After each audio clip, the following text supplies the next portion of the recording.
नमस्कार, मैं पूजा भारतीय। आज की वीडियो में हमने पिछले वीडियो में जो प्रविष्टि छोड़ी थी उसको पूरा करेंगे और फिर साथ ही हम समझेंगे खातों के शेष निकालना और उन्हें बंद करना। तो वीडियो स्टार्ट करते हैं। तो हमारी जो सूचना है वो क्या है, जुनैद को हमने अपना माल बेचा है। जुनैद को जो हमने माल बेचा है उसकी क्या प्रविष्टि हम करेंगे, इसको समझने के लिए पहले हमें ये समझना पड़ेगा कि इसमें कौन कौन से दो पक्ष हैं जिनका हमें लेखा करना है। ठीक है, एक पक्ष कौन है, एक तो हमें यहाँ पे जुनैद का नाम दिख रहा है, ये किसी व्यक्ति का नाम है ना, किसी व्यक्ति का नाम जुनैद कोई व्यक्ति है। ठीक, दूसरी चीज हमें क्या दिख रही है यहाँ पे, माल, जिसको कि हम क्या कर रहे हैं, बेच रहे हैं। तो दूसरी चीज क्या है, हमारा विक्रय। क्या है, विक्रय। माल को हम बेच ही तो रहे हैं, तो हमारी दूसरी चीज क्या है, दो चीजें हमें कौन सी मिली, एक जुनैद और एक विक्रय, दो चीजें हमें ये मिली। इन दो चीजों का हम लेखा करेंगे। हमें पता है दोहरा लेखा प्रणाली में हम दो पक्षों का लेखा जरूर करते हैं। ठीक है, तो दो चीजें हमें ढूंढनी थी, वो हमने ढूंढ ली। कौन कौन मिला हमको, एक तो हमें मिला जुनैद, ठीक है, दूसरा हमको मिला विक्रय। ये दो चीजें हमको मिली। अब ये समझ लेते हैं कि इनकी प्रकृति क्या है, तो तभी तो हम लेखा कर पाएंगे। ये कौन सी प्रकृति का है, ये है हमारा व्यक्तिगत खाता। किसी व्यक्ति का नाम होता है तो वो व्यक्तिगत खाते से संबंधित हुआ ना, तो ये कौन सा है, हमारा व्यक्तिगत खाते से संबंधित। ये है हमारा व्यक्तिगत खाते से संबंधित। ठीक है, अब विक्रय क्या है, विक्रय हमारा वास्तविक और अवास्तविक दोनों ही खातों से संबंधित होता है। कैसे होता है, तो देखो विक्रय क्या है, हमारी आय है। जब भी हम कोई चीज बेचते हैं तो उससे हमें क्या मिलता है, रुपया मिलता है। रुपया मिलने का मतलब क्या हो गया, हमारी आय होना। और आय किससे संबंधित होती है, अवास्तविक यानी कि नाम मात्र यानी कि नॉमिनल अकाउंट से संबंधित, है ना। तो ये हमारा वास्तविक और अवास्तविक दोनों है। उसमें से अभी हमने नॉमिनल के बारे में पढ़ा है, तो हम अभी नॉमिनल लिख लेते हैं। नॉमिनल अकाउंट यानी कि अवास्तविक खाता या फिर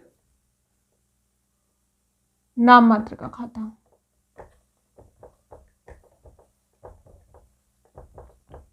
ये जो हमारे व्यक्तिगत खाता है इसको हम पर्सनल अकाउंट भी बोलते हैं।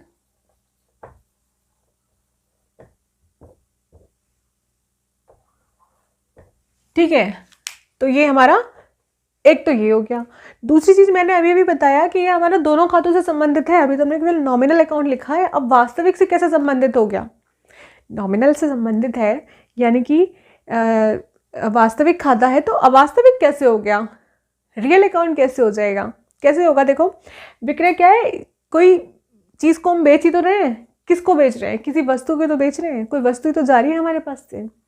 क्या चीज बेच रहे हैं, माल बेच रहे हैं ना। माल क्या है, सामान ही तो है। और सामान किससे संबंधित होता है, हमारी संपत्ति तो होता है सामान।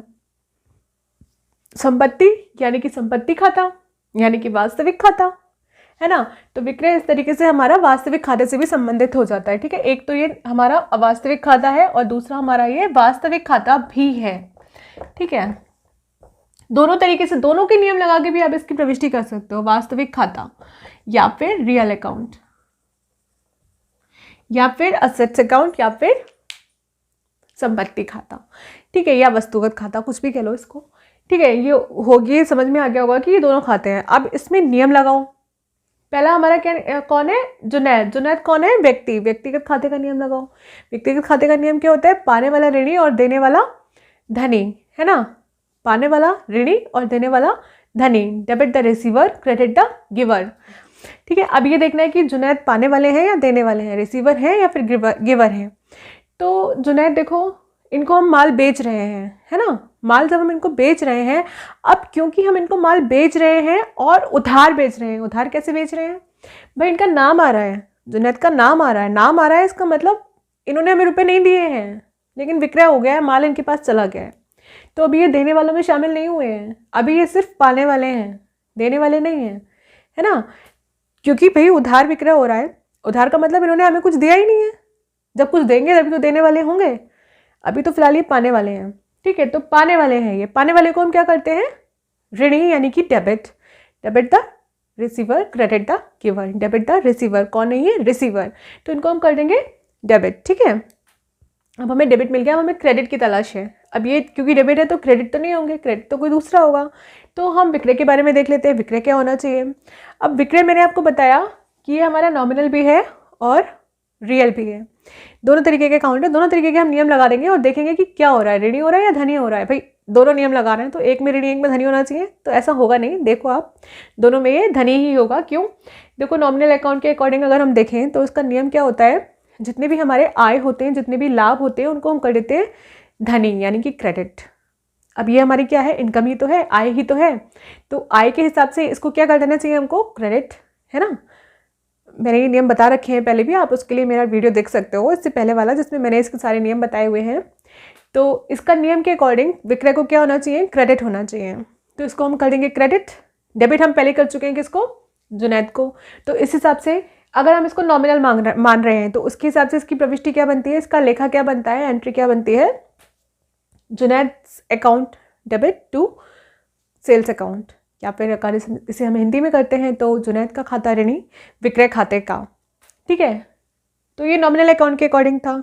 अब अगर हम इसको वास्तविक खाते के अकॉर्डिंग देखें तो वास्तविक खाते का क्या नियम होता है, रियल अकाउंट का क्या नियम होता है, जो भी चीज़ हमारे पास आती है व्यापार में, जो भी चीज़ आती है उसको हम ऋणी कर देते हैं और जो भी चीज़ हमारे पास से जाती है उसको हम धनी कर देते हैं। ठीक है, वास्तविक खाते के according debit what comes in, credit what goes out. तो ये जब हम विक्रय कर रहे हैं तो माल हमारे पास से क्या हो रहा है, जा रहा है। हमने माल के हिसाब से तो उसको माना था संपत्ति खाता यानी कि वास्तविक खाता। तो जो माल हो रहा है जब हम विक्रय कर रहे हैं तो माल जो है वो क्या है, हमारे पास से जा रहा है। जाने वाली वस्तु को हम क्या करते हैं, धनी करते हैं यानी कि क्रेडिट करते हैं। Debit what comes in, credit what goes out. तो ये हमारे पास से जा रहा है इसलिए हमने इसको कर दिया क्रेडिट। ठीक है, तो फिर हमारी वही प्रविष्टि बनी, Junaid account debit to sales account. Sales देखो जब भी होगी, ये रट भी लो, सेल्स जब भी होगी हमारी हमेशा क्रेडिट ही होगी। ठीक है, वैसे नियमों के अकॉर्डिंग रहोगे तो ज़्यादा अच्छा है, नियम याद होने चाहिए। तो इसको हम क्रेडिट कर देंगे। हमारी प्रविष्टि जो बनती है मैं वो लिख देती हूँ। डेट हम मान लेते हैं 29 जनवरी मान लेते हैं, हमारी डेट पड़ी 29 जनवरी 2018। ठीक है, मैं प्रारूप नहीं बना रही हूँ, डायरेक्ट एंट्री कर रही हूँ। तो यहाँ पे ये डेट का आ रहेगा, उसके बाद फिर ये पर्टिकुलर्स का रहेगा। पर्टिकुलर्स में हम चलो लिख देती हूँ मैं ऐसे करके भी, ये हमारा पर्टिकुलर्स आ जाएगा। यहाँ हमारा खाता प्रश्न संख्या यानी कि लेजर फोलियो नंबर आएगा, फिर यहाँ हमारा अमाउंट और अमाउंट आएगी, ये हमारी जर्नल की हो गई। ठीक है, अब इसमें हमने पहले डेट वाले खाने में डेट लिख दी। अब पर्टिकुलर्स में हमने जो प्रविष्टि बनाई है वो क्या है, Junaid account debit to sales account. ठीक है, इसका हम ब्यौरा यानी कि नरेशन लिख देंगे। नरेशन में हम क्या लिखेंगे, being goods sold to Junaid, और इसको हम एक लाइन खींचकर बंद कर देंगे। ये प्रविष्टि पूरी हो गई। अब इसकी जो अमाउंट है, अमाउंट तो मैंने यहाँ पे लिखी नहीं है। जुनैद को हमने माल बेचा सपोज 6000 का, तो 6 ये खाना हम यहाँ पे तो वो लिखेंगे जिसमें हम खतौनी करेंगे। अभी हम खतौनी नहीं कर रहे हैं तो फिलहाल हम नहीं लिखेंगे, और खतौनी करेंगे भी तो हमें भी लिखना नहीं क्योंकि हमारे पास कोई रियल खाता भाई नहीं है। ठीक है, वो समझने के लिए केवल, तो हम यहाँ पे लिखेंगे 6000 रुपये ऋणी के सामने ऋणी पक्ष में, डेबिट के सामने डेबिट साइड में, और क्रेडिट के सामने हम लिखेंगे क्रेडिट साइड में, बिल्कुल इसके सामने लिखेंगे। ठीक है, ये 6000, देखो यहाँ पे ये खाली है और यहाँ पे ये खाली है। ठीक है, ये हमारी इंग्लिश में मैंने कर दी, इसे हिंदी में भी कर देती हूँ।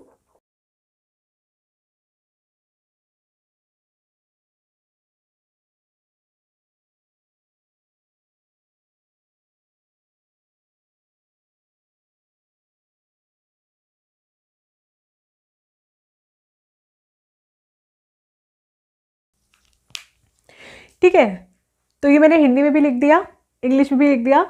अब ब्रैकेट क्लोज नहीं किया।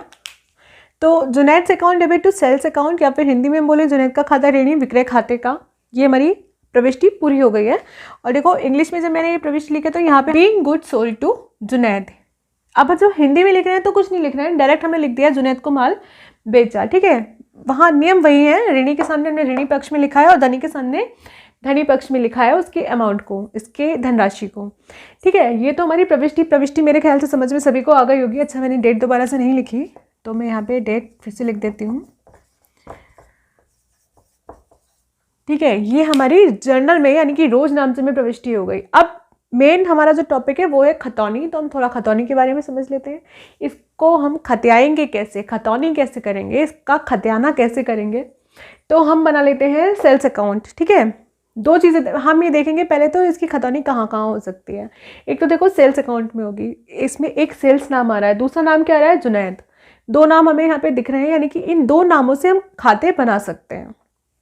ठीक है, तो पहले हम सेल्स अकाउंट बनाते हैं, फिर हम जुनैद का अकाउंट बनाएंगे। ऊपर बना देती हूँ, नीचे इसको लिखा रहने देती हूँ, ऊपर की ये सब चीज़ें मैं हटा देती हूँ। ठीक है, तो ऊपर हम खाता बना लेते हैं, इसको हटा देती हूँ मैं।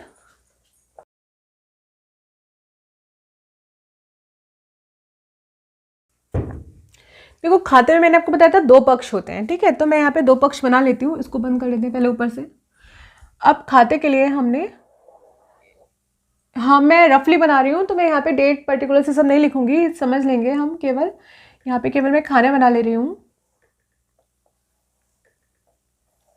ये पहला खाना डेट, फिर ये पर्टिकुलर्स, जनरल फोलियो नंबर और अमाउंट, फिर उसके बाद वापस ये डेट का आ जाएगा, पर्टिकुलर्स, जनरल फोलियो नंबर और ये अमाउंट। ठीक है, हिंदी में अगर बोले तो दिनांक, विवरण, जनरल पृष्ठ संख्या और धनराशि, ऐसे ये चार खाने यहाँ पर भी। ठीक है, तो हम यहाँ पे लिख देंगे विक्रय खाता या फिर सेल्स अकाउंट।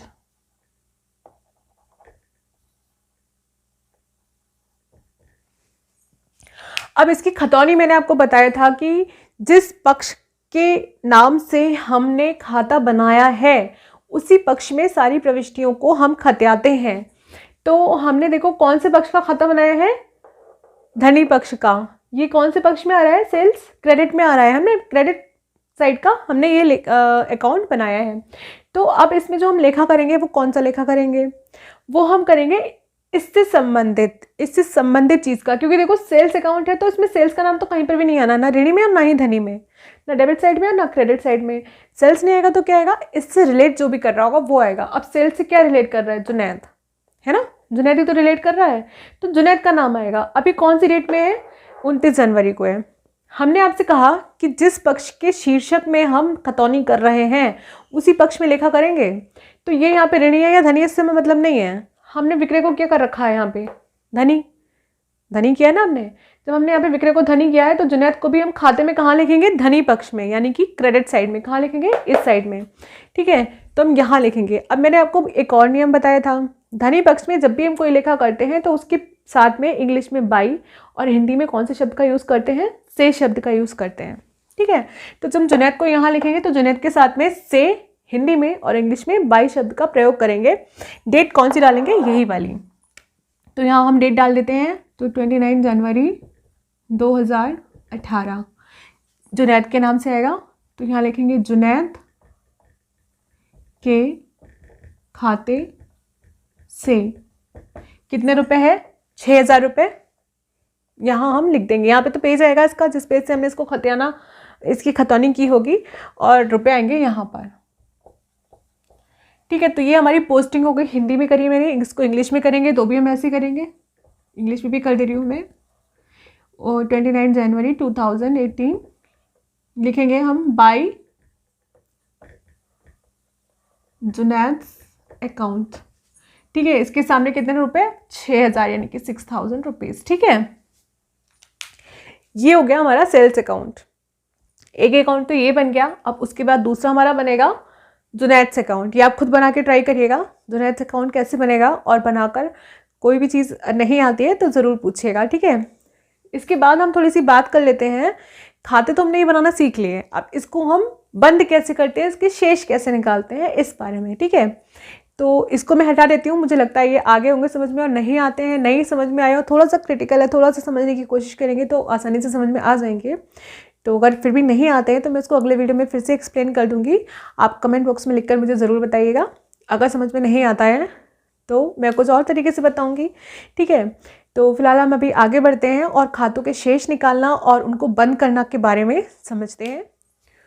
तो आगे बढ़ते हैं और पढ़ते हैं खातों के शेष निकालना और उन्हें बंद करना। ठीक है, खातों के शेष कैसे निकाले जाते हैं और उनको बंद कैसे किया जाता है। तो खाते के दो पक्ष होते हैं, हमें मालूम है, दोनों ही पक्षों में हम खतौनी करते हैं, ये भी हमें मालूम है। अभी खाते की प्रकृति पर निर्भर करता है। कभी कभी ऐसे खाते होते हैं जिसमें सिर्फ एक ही पक्ष में सारे लेखे होते हैं, जैसे विक्रय खाता हो गया, क्रय खाता हो गया, इसमें दूसरे पक्ष में लेखा आएगा ही नहीं। लेकिन बहुत सारे खाते ऐसे होते हैं जिसमें दोनों ही पक्षों में लिखे होते हैं। जैसे किसी व्यक्ति के नाम का खाता हो गया, अब उस व्यक्ति ने कुछ लिया भी होगा, कुछ दिया भी होगा, बहुत कुछ आया भी होगा, बहुत कुछ उसके पास से गया भी होगा, तो उसके खाते में हो सकता है दोनों साइड में प्रविष्टियाँ आई हो, दोनों साइड में खतौनी हुई हो, है ना। रोकड़ खाता हो गया, रोकड़ में भी दोनों साइड में ही खतौनियाँ होती हैं। और बैंक खाता हो गया, इसमें भी दोनों साइड में ही खतौनियाँ होती हैं, यानी कि पोस्टिंग्स होती हैं। ठीक है, तो ये उसकी प्रकृति पर निर्भर करता है। जैसी भी प्रकृति होगी हमें टोटल कर लेना है ऋणी पक्ष का भी और धनी पक्ष का भी। अगर धनी पक्ष में 0 आ रहा है तो कोई बात नहीं, हमारा टोटल 0 है। ठीक है, या फिर हमारे डेबिट साइड में अगर 0 आ रहा है तो कोई बात नहीं, उसका टोटल 0 है। हमें दोनों साइड का टोटल कर लेना है। ठीक है, तभी हम शेष निकाल पाएंगे। शेष निकालने का क्या मतलब होता है? बैलेंस निकालना, यानी कि किसी में से किसी बड़ी अमाउंट में से छोटी अमाउंट को घटा देना, है ना, तभी तो हम शेष निकाल पाएंगे। तो हम डेबिट साइड का और क्रेडिट साइड का दोनों ही का टोटल कर लेते हैं, उनकी अमाउंट्स का टोटल कर लेते हैं, और जिस साइड की अमाउंट ज़्यादा होती है उसमें से कम जिसका टोटल आ रहा होता है उसको हम घटा देते हैं। जैसे डेबिट साइड की अगर अमाउंट हमारी ज़्यादा आ रही है, टोटल ज़्यादा आ रहा है, तो हम उसमें से क्रेडिट साइड का टोटल को घटा देंगे। ठीक है, उसके बाद जो अमाउंट बचकर आती है उसको हम कहते हैं शेष, यानी कि बैलेंस। ठीक है, ये होता है हमारा बैलेंस। अब इस बैलेंस को हम उस साइड में लिखते हैं। बैलेंस हमने निकाल लिया, अब खातों को बंद कैसे करते हैं? ये जो बैलेंस हमारा आता है ना, इस बैलेंस को हम उस साइड में लिखते हैं जिसका टोटल कम आया होता है। ठीक है, इस तरीके ऐसा लिख क्यों करते हैं हम? ऐसा लिखकर क्या होता है कि दोनों साइड का योग यानी कि टोटल जो होता है वो बराबर हो जाता है। तो थोड़ा सा मैंने यहाँ पे लिख दिया है शेष निकालना और उनको बंद करने के बारे में। तो देखो, व्यापारी जो होता है ना, वो शेष क्यों निकालता है? क्योंकि वो अपने जो भी उसने काम किए होते हैं उसका सामूहिक परिणाम जानना चाहता है। सारे खातों का सामूहिक परिणाम जानना चाहता है, यानी कि सारे खातों में स्थिति चल क्या रही है, कितना लाभ हो रहा है, कितनी हानि हो रही है, कौन सी संपत्ति ज़्यादा है हमारे पास, कितनी खर्च हो गई है। ठीक है, क्या इस टाइम पे हमारे व्यापार की स्थिति है, ये जानना चाहता है व्यापारी। तो वो खातों के शेष निकालता है हर साल के साल। ठीक है, हर साल निकाले जाते हैं शेष। तो हर साल जब वो शेष निकालता है तो उसके लिए वो क्या करते हैं हम शेष निकालने के लिए दोनों पक्षों का अलग अलग योग कर लेते हैं, ऋणी साइड का अलग और धनी साइड का अलग। ठीक है, अभी हमने इसके बारे में बात करी थी। तो दोनों साइड का हम अलग अलग योग कर लेते हैं और ज़्यादा में से कम वाले को हम घटा देते हैं। जिसका योग ज़्यादा आएगा उसमें से हम कम वाले को घटा देते हैं। अब जो बचा हुआ हमारे पास अंतर आता है उसको हम कहते हैं शेष। ठीक है, उसको हम क्या कहते हैं? शेष, जो भी अंतर होता है। और उस शेष को हम कहाँ लिखते हैं? अभी बताया था मैंने, उस शेष को हम लिखते हैं उस पक्ष में जिसका योग कम आया होता है। ठीक है, क्या लिखकर लिखते हैं? शेष आगे ले गए। इंग्लिश में अगर हम लिखेंगे तो बाई या फिर टू बैलेंस कैरिड डाउन। अगर हम इसको ऋणी पक्ष में लिख रहे हैं तो टू करके लिखेंगे और धनी पक्ष में लिख रहे हैं तो बाई करके लिखेंगे। ठीक है, अब इसको फिर दूसरे पक्ष में भी लिखते हैं हम अगले महीने या अगले साल। जब हम इसको लेके जाते हैं, हमने लिखा ना कैरिड डाउन, तो जब हम कैरिड डाउन करेंगे तो हम वहाँ पे क्या लिखेंगे? बाई बैलेंस ब्रॉट डाउन या फिर टू बैलेंस ब्रॉट डाउन। जिस भी पक्ष हम लिख रहे हैं उसके हिसाब से बाई और टू का यूज़ करेंगे। हिंदी में डायरेक्ट लिख देंगे कि शेष नीचे लाए। ठीक है, उसके बाद खाते में नीचे लाइन खींचकर उसको बंद कर देंगे। देखो मैंने लिखा भी है यहाँ पर, लिखते हैं इसका योग कम होता है उस खाते में लिखते, इस प्रकार दोनों पक्षों का योग बराबर कर दिया जाता है। फिर इस शेष को दूसरे पक्ष में शेष नीचे लाए लिखते हैं। ठीक है, और खाते को क्या करते हैं? बंद। अच्छा, ये चीज़ मैंने पढ़ी नहीं, ये मैं फिर से बता दे रही हूँ। जिसका योग कम होता है उस खाते में जब हम उस वाले साइड में जब हम इसको लिख देते हैं तो दोनों पक्षों का योग क्या हो जाता है? बराबर हो जाता है। अभी जो दोनों पक्षों का योग बराबर होता है ना, इसको लिखते भी हम समान ही है। ऐसा नहीं कि एक हमने यहाँ ऊपर लिख दिया, एक हमने यहाँ नीचे लिख दिया, ऐसा नहीं लिखेंगे। इनको बिल्कुल इक्वली लिखेंगे, चाहे आपकी प्रविष्टियाँ एक साइड में कम हो और एक साइड में ज़्यादा हों, इससे कोई फर्क नहीं पड़ रहा है। ठीक है, यहाँ हमें जो शेष, जो हम इसका टोटल लिख रहे हैं नीचे लास्ट वाला टोटल जो लिख रहे हैं, वो दोनों साइड बिल्कुल इक्वली लिखेंगे। ठीक है, इस टोटल के सामने ये वाला टोटल आना चाहिए, ऊपर नीचे नहीं आएगा ये। ठीक है, उसके बाद नेक्स्ट ईयर हम उसको जो भी हमारा जो भी हमारा बैलेंस आया होगा फिर उसको हम नेक्स्ट ईयर लेके जाएंगे। अगर हमारा ऋणी साइड में आया है तो हम उसको धनी साइड में लेके जाएंगे, अगर हमारा धनी साइड में आया है तो हम उसको ऋणी साइड में लेकर जाएंगे। ठीक है, तो वो चीज़ यहाँ पर हो गई। अब इसको वास्तविक खाते में और अवास्तविक खाते में क्या रहता है? देखो, वास्तविक खाते में अगर हम ऐसा करते हैं, बैलेंस निकालते हैं, तो उसको कैसे लिखते हैं?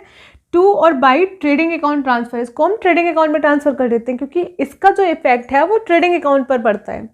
ठीक है, ये वाला जो शेष निकल कर आता है हमारा वास्तविक खाते का, इस शेष का जो प्रभाव होता है वो हमारे व्यापार के खाते पर पड़ता है, इसलिए हम इसको व्यापार खाते में ही ट्रांसफर कर देते हैं। इसको फिर हम आगे लेके नहीं जाते हैं। ठीक है, तो हमने इसको कर लिया टू या फिर बाई ट्रेडिंग अकाउंट ट्रांसफ़र, जिस भी पक्ष में होगा उस हिसाब से टू और बाई का यूज़ करेंगे, और हिंदी में डायरेक्ट लिख देंगे व्यापार खाते में हस्तांतरित।